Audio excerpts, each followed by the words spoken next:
7h31, estamos de volta pela nossa Jovem Pan com o nosso Jornal da Manhã, edição Cuiabá.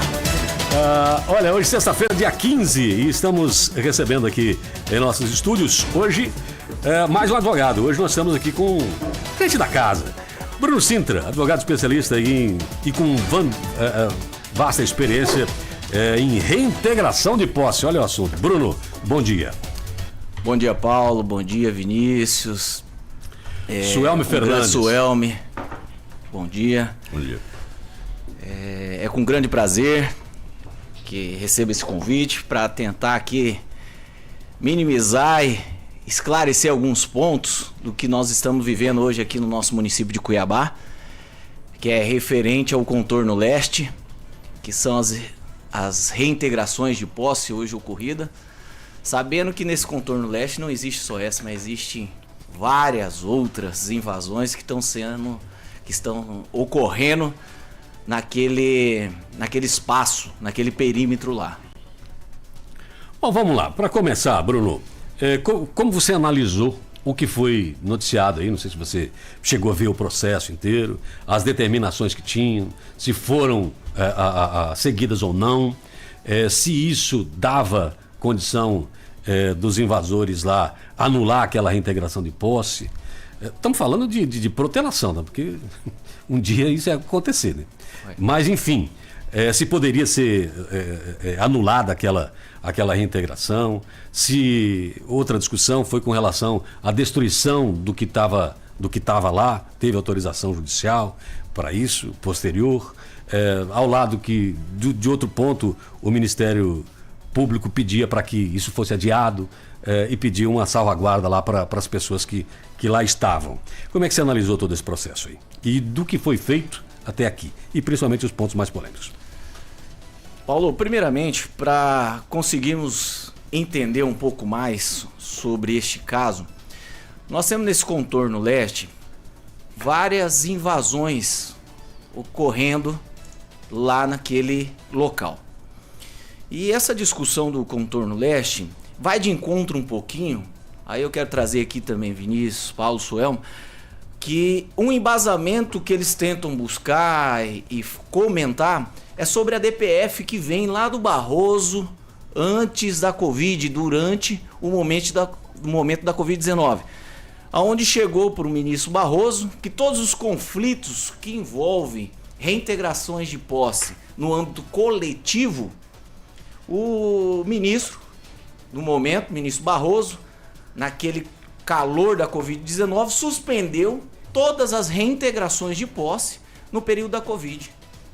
Ele falou, olha, espera aí, nós estamos passando por um momento aqui no Brasil e vamos suspender todas as reintegrações de posse no âmbito coletivo. Aí suspendeu. Durante 6 meses, houve uma decisão. Passaram 6 meses, a Covid não terminou. Ele falou, vou prorrogar por mais 6 meses, prorrogou por mais 6 meses a DPF dele, e com isso finalizou todo o período da Covid-19. O ministro falou, então agora não precisamos mais suspender as reintegrações de posse no âmbito coletivo. Por que eu trago isso daqui? Porque também estamos dentro de uma reintegração de posse no âmbito da coletividade. E após essa suspensão, o ministro Barroso, verificando esse lado social também, o estado do Rio Grande do Sul fez uma portaria no âmbito do Tribunal de Justiça lá, aonde todas as reintegrações de posse no âmbito coletivo deveria seguir algumas regras, tá? E essas regras deveriam passar por uma comissão. Então foi criado lá no Rio Grande do Sul uma comissão para avaliar todos os pedidos de reintegrações de posse que antes ou durante a pandemia já tinha dado a liminar para se reintegrar na posse. Então esses processos foram retomados e começaram a avaliar como que seria feito essas reintegrações de posse. E com isso, nessa comissão, são feitas várias análises. Direitos Humanos participa, OAB participa, Tribunal de Justiça participa, município onde está sendo reintegrada a área participa, o estado onde está sendo reintegrado participa. Com esse modelo, o ministro Barroso verificou e achou uma ideia favorável e pediu para todos os tribunais de justiça no âmbito do Brasil montar uma comissão. E o que fez o Estado de Mato Grosso? Montou-se uma comissão. O Tribunal de Justiça, através da sua corregedoria. Hoje, temos aqui no Estado de Mato Grosso, através do Tribunal de Justiça, uma comissão para avaliar todas as reintegrações de posse no âmbito coletivo que foi determinada durante a pandemia. Por que eu trago isso? Porque agora, nesse momento dessa reintegração de posse, o que ocorre? Eles estão querendo puxar essa comissão para realizar um estudo no âmbito social, no âmbito do Tribunal de Justiça através da sua corregedoria, no âmbito da Defensoria Pública, no âmbito do governo do Estado, porque essa comissão ela tem todos esses membros estão presentes nessa comissão. E a determinação da juíza falou não há uma necessidade dessa reintegração de posse, mesmo que seja no âmbito da coletividade, partir para a comissão. Por quê?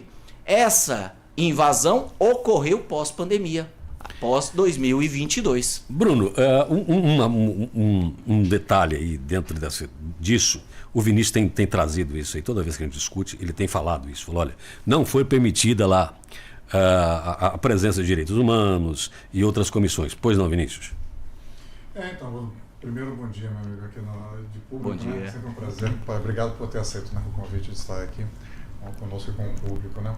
Então, primeiro, é um erro da juíza, porque não vale só para a pandemia, né? Ela podia estender para agora. Né? Eu acho que eu queria te ouvir em relação a isso, você acha que essa foi uma decisão correta. E realmente tem denúncias de que o ouvidor geral da PM não pôde acompanhar, né, a reintegração de posse a contento, num ouvidor que é eleito, né? O Conselho Estadual de Direitos Humanos, o presidente do Conselho e a própria imprensa, né? Teve o acesso negado. Né? Então houve problemas na execução, no cumprimento ali da ordem. Como é que você vê isso, Bruno? Ô Vinícius, pelo meu ponto de vista, eu visualizando o processo, eu acredito que a doutora Adriana adotou as medidas corretíssimas nesse âmbito da reintegração de posse. Tá? Por esse motivo, hoje nós estamos dentro de um processo judicial que está totalmente maduro, tá? Totalmente maduro, porque nós visualizamos apenas o primeiro grau, a doutora Adriana agindo de uma forma que conduziu, mas vamos visualizar aquele contorno leste, se não tomar uma providência, vamos falar agora, se ela não tomasse uma providência de forma imediata, que não foi imediata, nós vamos levar aqui que em consideração, nós estamos falando de quase um ano, tá? Nós estamos falando de uma posse nova, a gente tem que levar isso em consideração, foi dentro de uma posse nova. Aquele contorno leste, sobre todos os estudos que estão sendo feitos, a cada dia que passa uma família entra, invadindo aquele lá. Então se não tomar uma atitude rápida que ela tomou, vamos falar assim, amanhã ou depois a gente não consegue retomar aquele contorno leste. Eu falo isso porque está sendo avaliado mais de 1.000 famílias fora aquela área hoje que está sendo reintegrada. No Brasil 21, né? No Brasil 21. Tem muitas áreas que estão sendo feito um novo estudo. Por que eu falo isso? Porque nós não podemos esquecer que essas pessoas que estão sendo desapropriadas, elas entraram com uma reclamação perante o STF. Também, pedindo que fosse feito todo o estudo. Tá? E essa reclamação ela foi indeferida. Por que ela foi indeferida? Porque não cabe nesse momento a gente levar em consideração todas as reintegrações de posse, colocar agora para ser feito um estudo perante uma comissão ou perante um âmbito, senão a gente leva uma morosidade para uma reintegração de posse dessa, um cumprimento de uma liminar dessa, que a gente pode levar quase ano. Então, acho que até o objetivo era esse, inclusive. E o objetivo de uma liminar hoje de reintegração de posse é você tirar de imediato. Pessoas que estão lá, qual foi o requisito? Pessoas que esbulharam. Esbulho é o quê? Agiram com uma certa agressividade dentro de uma propriedade privada. Então, assim, nós temos que levar em consideração. E isso daí, e levando em consideração também, se você pegar o processo na íntegra, até a própria reclamação, o dono da área fez uma avaliação e foi verificado quais eram as famílias que tinham vulnerabilidade e por vulnerabilidade, e ele colocou à disposição, dentro do processo, eu estou falando que está dentro do processo, colocou à disposição moradia social. Ele bancou uma moradia social para as pessoas, que é ali que a gente sabe que existem pessoas vulneráveis e existem não pessoas vulneráveis dentro daquele... Quantidade que chegou se identificou nessa condição de aluguel social? Não chega a 20 famílias. Seu homem. No universo de quase 600? 600 famílias. Então, quer dizer, houve uma identificação social já, é isso que o senhor está dizendo? Correto, houve uma identificação. Ela não é passada por cima, tá? Não só lá, mas está havendo em todo o âmbito. Eu estou falando isso porque hoje a Defensoria Pública, há um mês atrás, ela ficou quase um mês inteiro fazendo cadastramento junto com a Prefeitura de todas as pessoas que ali estão. E vou falar um dado real. A maioria nem foi fazer o cadastro porque não encaixaria nesse cadastro. A maioria é mais de 50% pelo menos, né? Exatamente. Então, quer dizer, está fora do perfil de habitação de interesse social, né? Por mais que E essas famílias que estão hoje lá no centro comunitário, que diz que existe um grupo lá, não sei informar a quantidade, estaria provisoriamente ali, vamos dizer, albergado ou em uma moradia temporária. Qual seria a destinação? Parece que há uma sinalização de aluguel social, que é um instrumento urbano de cidade, né? Qual é a sua opinião a respeito disso, né? De usar esses instrumentos de proteção social como aluguel social, que a prefeitura pode e o governo pode fazer? Suel, eu acho excelente, mas aí eu falo para você que nós estamos com os dois lados da moeda. Por que que eu falo isso? Porque hoje há um projeto, aí o Vinícius pode falar, o Paulo e você também, só. Há um processo, Minha Casa Minha Vida, até do município, até do governo do estado, tá? Que é onde há uma fila de pessoas cadastradas para entrarem nessa casa. Aí agora eu pego pessoas que invadiram a área, tá? Vou beneficiar através de um aluguel social ou até mesmo ultrapassar e passar na fila da frente dessas pessoas. Eu estou falando isso porque há uma grande discussão sobre isso, que a gente tem que levar em consideração. Porque se eu pegar um aluguel social, ótimo, um aluguel social hoje nós podemos colocar, que aqui eu estava verificando dentro do processo, um aluguel social de 6 meses, que dá a possibilidade da família sair, procurar outro, ou tentar achar outra forma de moradia.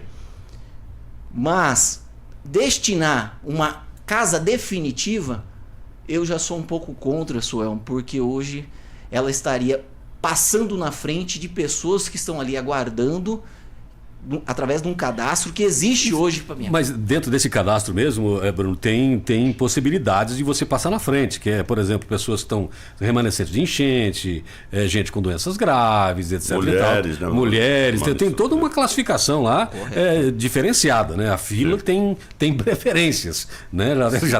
Já tem alguns atalhos. Claro, nós já fizemos aqui essa discussão, e principalmente o senhor me trouxe esse dado, que é uma coisa que está passando muito em branco, né?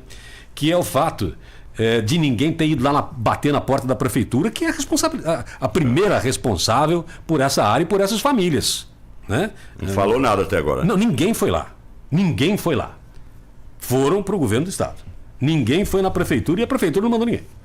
Pronto, e está como se não tivesse acontecendo nada. Essa discussão que nós fizemos aqui, só estou trazendo mais uma vez isso, né, porque as pessoas estão indo para a comissão na Assembleia, Casa Civil, não sei o que tem.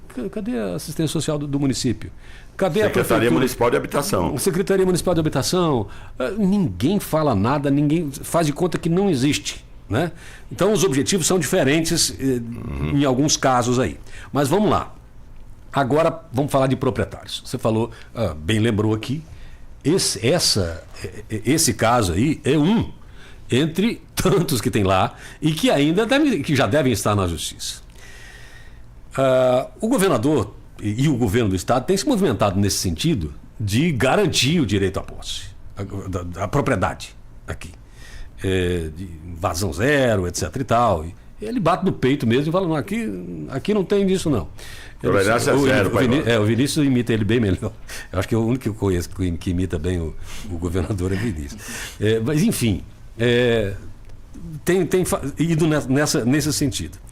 Hoje, os proprietários daquela área que está invadida. Tem, assim, esperança de retomar aquilo quando? Dentro de que processo? Acabamos de falar aqui que essa reintegração está pronta há um ano. Correto. Esse daí, agora, desse processo, eu acredito que já retomou. Então, isso daí é um caso. Tá? Tô falando dos outros. Os outros. Os outros são quantos? Estão finalizando. Até o universo.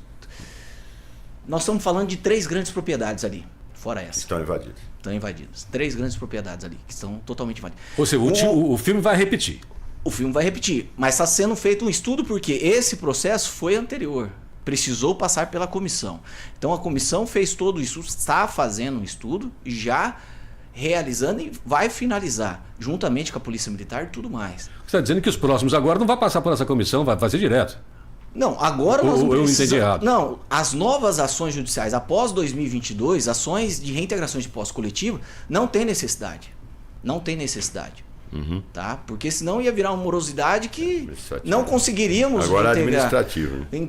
Porque nós temos aqui, Paulo, Suel, Vinícius, nós temos aqui no nosso estado de Mato Grosso, e acredito que alguns outros estados, que as invasões não é só em áreas urbanas, nós estamos falando também que nós temos preocupações aqui em áreas rurais.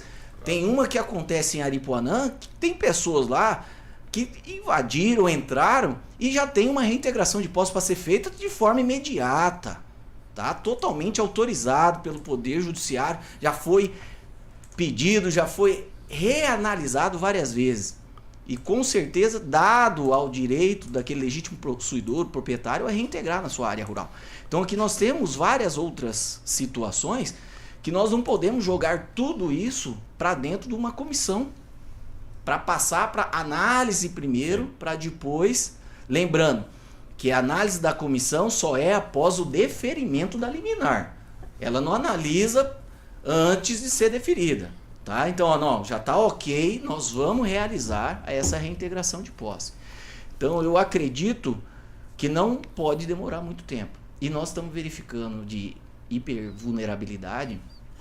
Hipervulnerabilidade não conseguimos visualizar em alguns casos lá de construções que são feitas em 6 meses de alvenaria. É muito difícil. E muitas casas estão sendo construídas de forma muito rápida, né? Bom, 7h49. É uma possibilidade. 7h49, final do nosso programa aqui. Eu vou fazer uma pergunta aqui agora, mas pro pessoal, já porque você já é de casa. Se acaso estivesse defendendo os invasores como advogado, que saída teríamos? Só para a gente colocar os dois lados aqui também, para não ficar assim. Invasor chega a Sintra, não é bem assim, né, Bruno Sintra? O Paulo, a gente, pelo menos no meu âmbito profissional, eu analiso primeiramente como que foi feita essa análise. Que documentação que você utilizou para adentrar nessa área? Que forma que você adentrou? Eu não... Para ver se eu pego aqui. Para ver se eu vou. Eu não vou me aventurar em alguns casos e nem pego como advogado em alguns casos para me aventurar, que eu sei que ele está de forma totalmente errada e ilegal para colocar uma situação para o Poder Judiciário. Então, nesse caso, eu vou ser bem sincero. Eu me recuaria e não advogaria no âmbito da forma que foi feito essas invasões nesse Bruno Sintra, muito obrigado, querido. Ele não vai fazer de defensor público.